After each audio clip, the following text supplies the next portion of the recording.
area, starting the program over at Friendship as well, and being a part of the recruiting trail here. What's it mean to come back to Maryland? What do you hope to bring back to this program with you and Coach Locks? I think it's always great to come back home. You know, we got a lot of roots, a lot of inner roots in the area.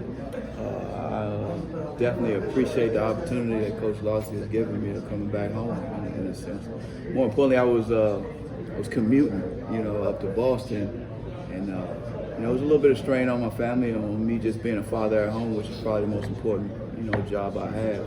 So able to get back home and really be in my son and my daughter's life, my wife. We don't have to, you know, commute anymore. So I'm very appreciative about that. I think my wife is extremely appreciative as well.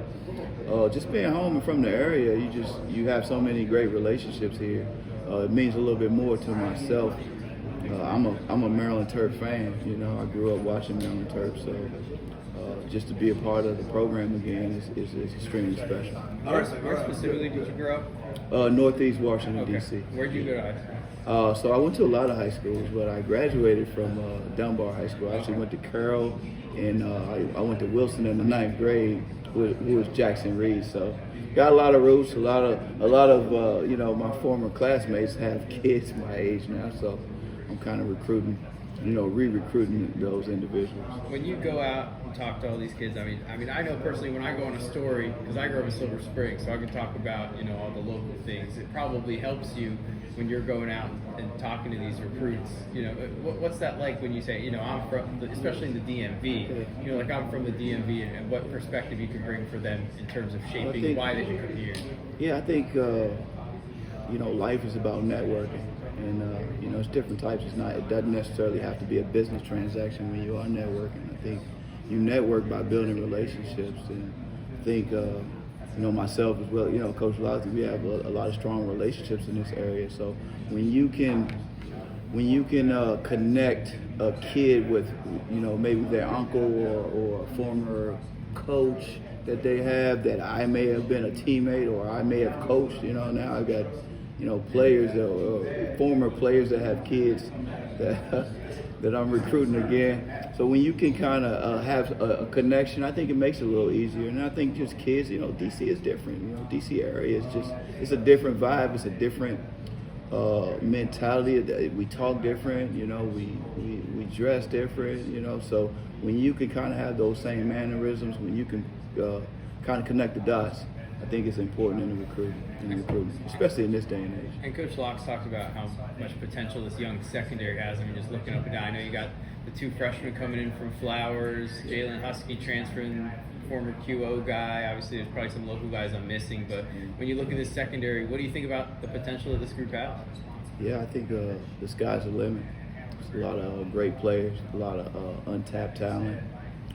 The defensive staff has done a great job of just evaluating players, you know, and, you know, guys are long, guys are fast, guys have great short area quickness and great balance and body control.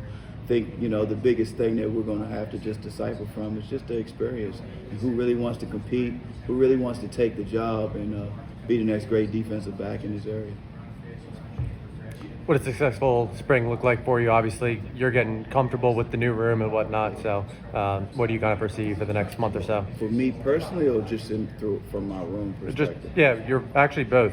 Yeah. So for me personally, I just want to just be another cog in the wheel. You know, of a great staff, especially a great defensive staff. It's just I've been really impressed with just the knowledge in the room. You know, I don't think any coach takes a back seat from anyone else. I really feel like this is the strongest defensive staff that I've been around with.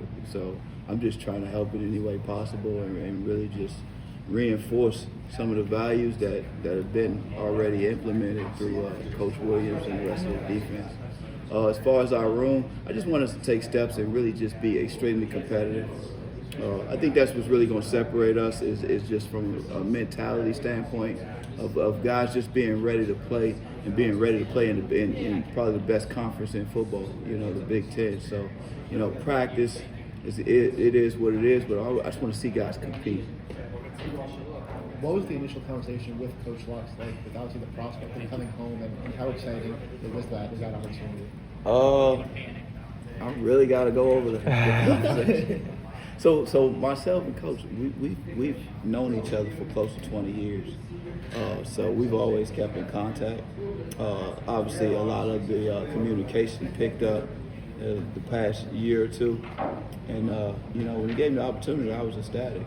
I thought it was time. I definitely thought it was time. And don't get me wrong, like I really enjoyed my time at Boston College, and I learned a lot. I thought they had an extraordinary staff as well. But, as far as my growth and what I really wanted to get done from a coach, but just from as a human being, I thought it was probably time for me to come home and really just get back to my community work that I've always done, and just get back to Maryland football.